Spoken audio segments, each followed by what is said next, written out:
Ladies and gentlemen, with this being the 5th season, it's the 5th edition of Raven's Home to have a Halloween episode. So let's see what this has in store. Alright then, let's raise some...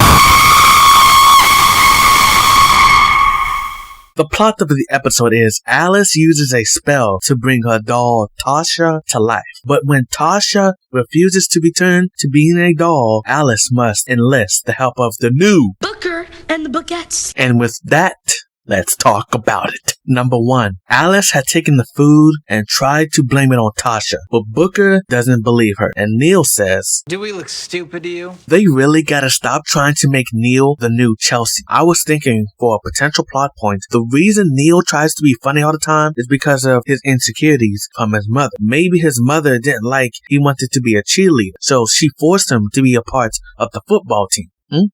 I don't know. Number 2, I can't believe they didn't make a Halloween themed intro for this episode like they did last year. Number 3, Neil has a cat.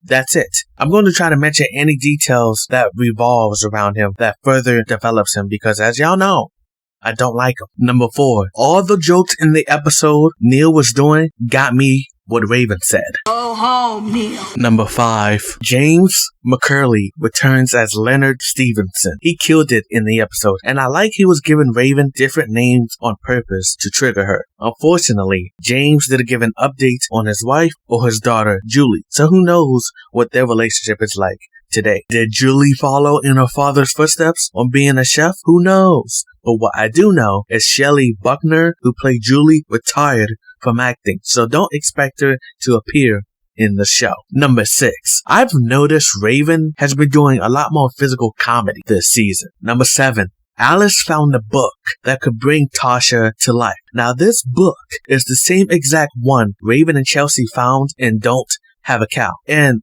I'm just wondering, why is it still there? You would think that Raven had told Vivian about her vision and Vivian would be like, oh, let me take this book so no further problems can happen. Number 8, there's got to be more to Tanya's unknown maiden side of the family. Like, they can't just be psychics. With this book, they have to be witches, wizards, or something similar to that. Like, there's obviously different spells in that book to do different things. All of this got me thinking that Tanya, who was not mentioned side of the family, are like the Charmed sisters. I just wish this episode has shown more magic. Number 9, continuing on from 8, I wish the characters was a bit more surprised about magic and bringing a doll to life because Alice was all cool with bringing a doll to life. Heck, all the characters seem to be okay with it. Number 10, when Alice tells Booker and the Bookettes that Tasha is alive, Booker doesn't believe her and says that only happens in the movies. Alice says, pretend it's a movie. What would happen if a kid brought a doll to life?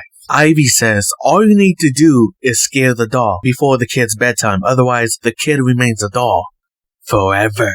The way she came to this conclusion was because of the movies they were watching, which were called Deadly Doll. It was just too convenient. I wish it was actually another way. It reminds me of Supernatural, where Sam and Dean would read articles on how to kill the monster. You wouldn't know if those articles were accurate because it's on the internet. Come on. However, it would turn out to be true every single time. So, I wish it applied here. Number 11. Nia had called Raven to check up on her. She must have phoned in after having one long Halloween night. Number 12. Booker gets revenge on scaring Alice for what she did to him in episode 4.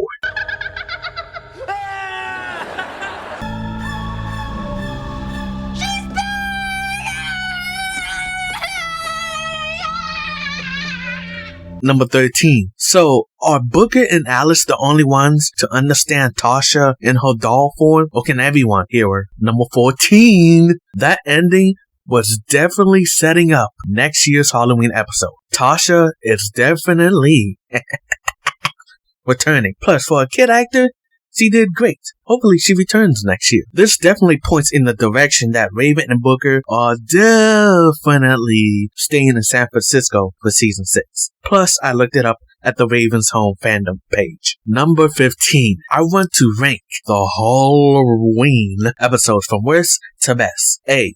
Season 4. Y'all pretty much know my thoughts on this episode. Go check that out. B.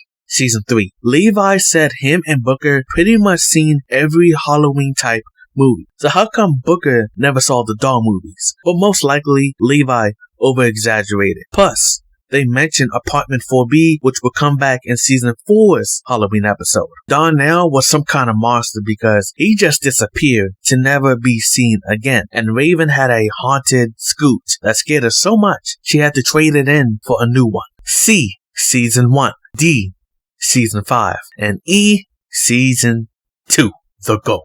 It was good to see Sienna and Zena in it. Number 16. I want to fantasy book next year's Halloween episode so I could come back next year to see how close or far away I was from predicting the episode. So, what I would do is, I would have it be a 3-part episode because they do great on part episodes, like the Dr. Sleevemore and the Christmas episodes in Season 4. I don't know how, but there would be build up to these episodes. I would have Vivian and Marine come over to visit Raven and the gang, and who comes along with them is Vivian's boyfriend, Brian. But what she doesn't know is that her boyfriend is evil. He has heard about Vivian's book that's been a part of her family for generations and wants to take it for himself to cause havoc. And when he steals it, he releases dark magic upon San Francisco, with one of those being Tasha, who wants revenge, and just scaring her won't work this time. Amongst everything that is going on, I'll throw in the switching bodies thing from Season 2, since psychics can switch bodies on Halloween just to make it hard for the characters to stop Brian. Grandma Vivian in the original show hated that people called her grandma, but now that she's older, she's come to terms on being called grandma. Even when Vivian and Marine come to visit Raven, they are having problems of their own. Before they find out that Brian is evil, Raven and Booker are trying to stop them from being mad, arguing at each other. On top of that, there'll be flashbacks to young Vivian and Marine, showing that they played pranks on each other with their psychic abilities, since Vivian and Corey were doing it. In the flashbacks, you will see Vivian and Marine's mom, who has never been referenced before. They will reference their dad being dead. One of the sisters can say to Raven and Booker, "You know how hard it is to prank your sister when they're psychic? It's very hard." Growing up, maybe their relationship was like Booker and Nia back in Season 1. Occasionally, they would get along, but for the most part, they didn't like each other. And of course, at the end of the day, they still love each other, though. Now, a female has been hunting and exterminated psychics for years, and has Vivian and Marine as her new targets. In these 3-part episodes, lots of questions get answered, with one of them being Tanya's side of the family are more than just psychics, or are indeed witches, wizards, or whatever. At the end of the episode, Brian goes into the book, along with the psychic hunter. Vivian takes the book and hides it so it can never be found again. Vivian and Marine make up and head home. Alice talks about this was the craziest Halloween ever, and next year's, she just wants it to be normal, or she could say, "I'm passing on Halloween next year." This would also be the episode where Alice reveals she knew Tanya's side of the family was psychics. She found out not too long after the 100th episode, but didn't want to say anything because it wasn't her secret to tell. Alice will say to Booker, "You don't think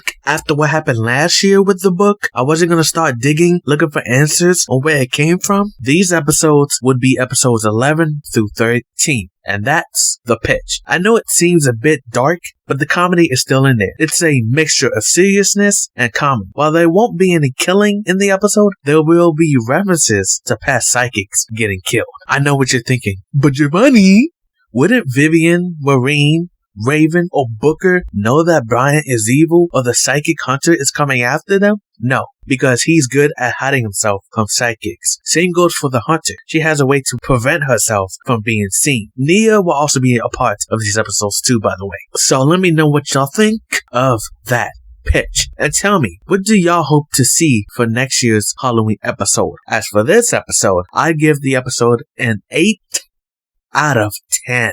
But with that being said, get your fingers up and say it with me. In episode 7, Neil thought magic was real. But are you not doing magic? Is magic not real? And after this episode, he definitely believes in it now. Bye. You're not gonna get away with this, Whippy Dip. You can't keep an evil clone down!